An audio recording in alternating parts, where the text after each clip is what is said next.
going to talk about some of the unconventional ways that I made money online, but just know that this is not advice. I'm not just saying that for legal purposes. Like, I literally would not recommend doing most of these things, and you'll learn why. Just sharing my experiences.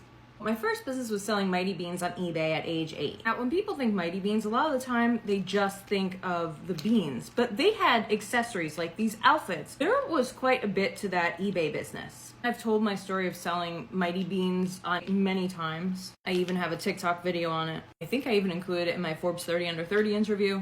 And when I talk about it in those contexts, I'm usually just talking about the good stuff, like I was 8 and I sold my Mighty Beans and bought the ones that I didn't have with them, which is true, but there's so much more to it, right? Like when you hear that story, I know what I would think when I hear that story. I would be like, okay, she says she started selling them at age 8, but it was her parents, right? That's totally what I would think.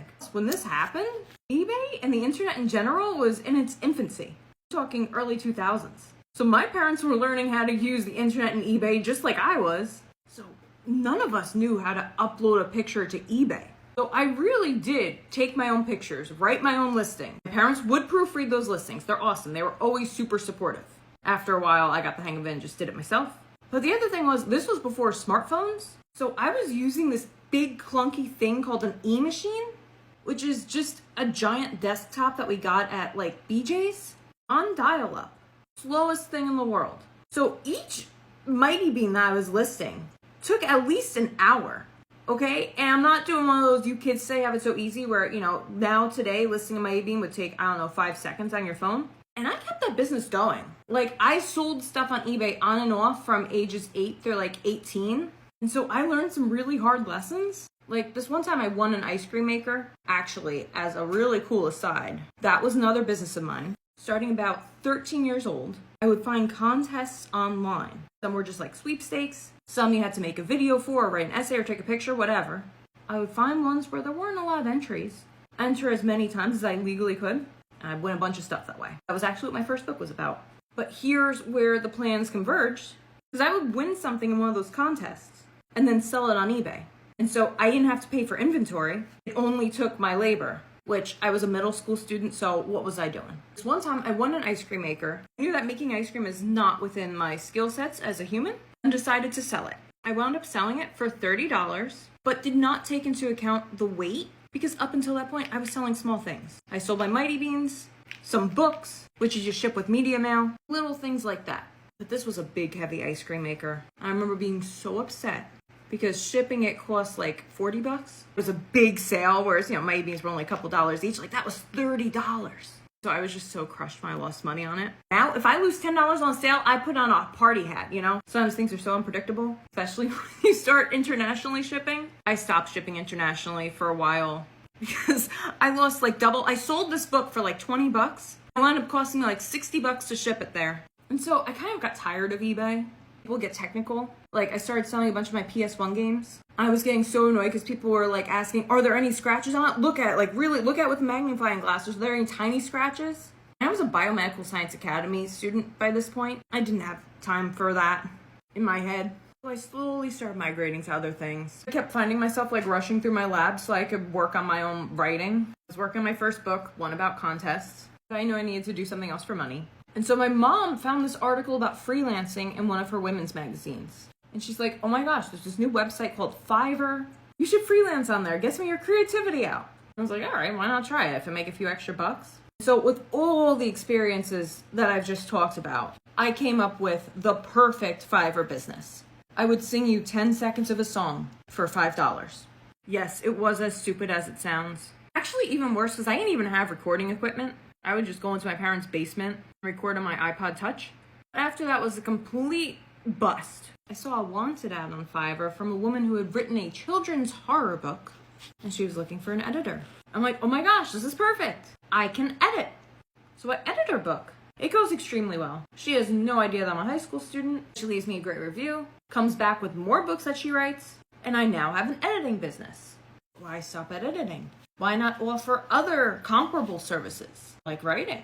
Or reviewing stand-up comedy routines. Yes, that was a real business that I started my junior year of high school. I made a Fiverr gig where stand-up comedians could either send me the script from their set, a video of their stand-up, and I would break down point by point which jokes were funny versus which ones were not. highly subjective. And in retrospect, I think that was probably one of my favorite businesses. Because like most humans, I love a good laugh. And getting paid to laugh? Well, what could be better? I also was always obsessed with stand-up comedy from a young age. And my doctoral dissertation later on wound up being about philosophy. So I think that stand-up comedy review business really did influence me more than most of my other businesses. That was a fun one, but there just weren't enough stand-up comedians interested in having a 17-year-old tell them what was and wasn't funny. So I moved on.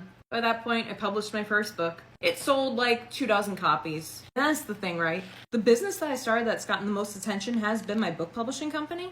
Books are a very difficult business. First off, there are millions of books published every year. Yeah, you heard that right. Super, super competitive. So getting seen in that big wave of competition is difficult. That's just the first hurdle. There also have to be people who are actually willing to read your book. And market demand is constantly changing. You also have to know how to optimize your book. You have to do events to promote the book, signings, PR, social media accounts. And 17-year-old me did not know any of this. My first book was a complete bust. I learned a lot. At the same time, though, my editing and writing were going really well. So I did that to support myself while I was in college. Freelance editing and writing. I also started contributing to Entertainment Weekly, which was really cool. That was a dream. Basically, I was assigned to write recaps of shows for them. So at first, they assigned me like shows that nobody really wanted, like Here Comes Honey Boo Boo or The Lottery, and I would have to sit and watch every episode and then write the recap of what happened in that episode. But after a while, they let me pick what I wanted to write about. So first I chose South Park, which again, there's that philosophical theme, comedy.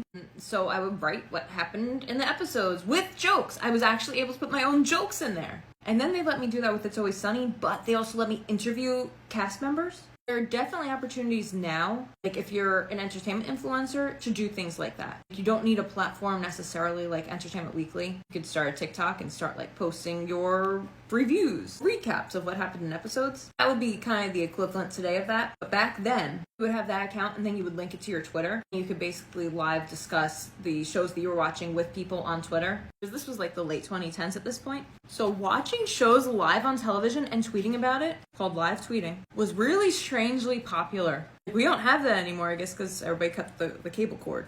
And so then I started taking everything that I learned from all these different businesses.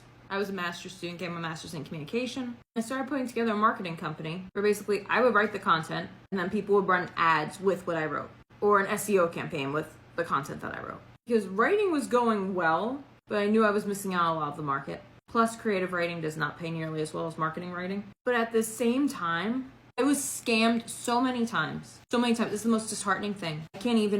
People would hire me, give a fake credit card. I've had fake checks sent, fake jobs all the time. All the time. When I first started the business, I didn't know any of this existed. I liked and trusted people. I didn't think anybody would wrong me. So I was scammed. Oh my God. This is what I'm saying. Like, none of this is advice. Every single one of these businesses has had so many things that you just wouldn't think would be obstacles. So at the same time, I started doing like surveys for money. But not like those surveys that don't pay you anything. I'm talking $100 to $200 for an hour surveys. I don't remember what it's called now. Back when I participated, it was called Schlesinger. You would do these surveys and focus groups, and they would pay you so well. I have so many more businesses and stories. So if you like this landscape video, maybe I'll do a part 2.